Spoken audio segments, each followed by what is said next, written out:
Martin wajib sujud syukur sebab anggota komite disiplin PSSI yang dulunya biasa mengurus proses naturalisasi pemain keturunan Usani Abdul Ghani melihat ada celah untuk melanjutkan naturalisasi dari Martin Paes.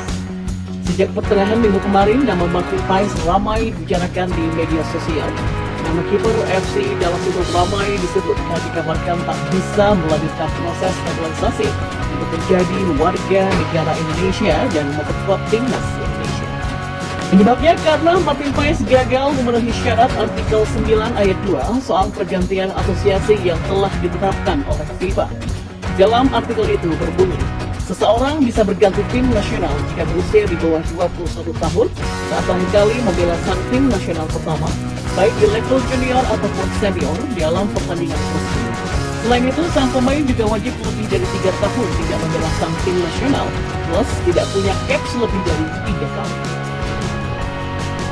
Namun, masalah datang karena ketika memperkuat timnas Belanda U21 di kualifikasi Piala Eropa U21 2021 silam pada 15 November 2020, usia Martin Paes adalah 22 tahun atau melebihi batas usia yang telah ditentukan oleh FIFA. Namun, Hassani Abdul Ghani melihat masih ada celah yang dapat dimanfaatkan tim legal PSSI. Menurut Hassani, ada peraturan yang bisa dimanfaatkan, khususnya soal negara yang tidak mengenal dui kewarganegaraan seperti Indonesia. Pertanyaannya kan, benarkah Martin Paes tidak eligible menjadi pemain timnas Indonesia? Nah, kalau memang berdasarkan kepada artikel 9 ayat 2, ya benar memang Martin tidak eligible karena pernah bermain ke timnas Belanda U21 setelah September 2020. Ini kan batas waktu aturan soal persyaratan usia yang diberlakukan. Nah, memang Martin terakhir itu membela Belanda versus Belarus pada 15 November 2020, Hassani Abdul Ghani.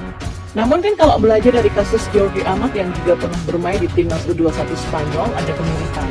Bedanya kan Jordi membela Spanyol hanya beberapa minggu sebelum deadline September 2020. Tapi ada ayat lain di pasal 9 tersebut yang menyatakan pengecualian bagi mereka yang peraturan negaranya tidak mengenal dual citizen. Lanjut mantan anggota ESCO PSSI ini. Oleh karenanya kan menurut saya Martin masih punya kesempatan tuh kalau federasi atau legal team jeli melihat aturan, khususnya uraian di artikel 9 FIFA tersebut. Ya jadi ya good luck. Tegas pria yang dikenal terbuka kepada awak media ini.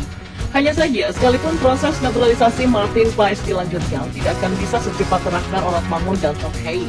Ragnar Oratmangun dan Tom kemungkinan sudah mendapatkan paspor Indonesia pada Maret 2024, namun tak ada jaminan bisa turun di laga timnas Indonesia versus timnas Vietnam di kualifikasi Piala Dunia 2026 zona Asia.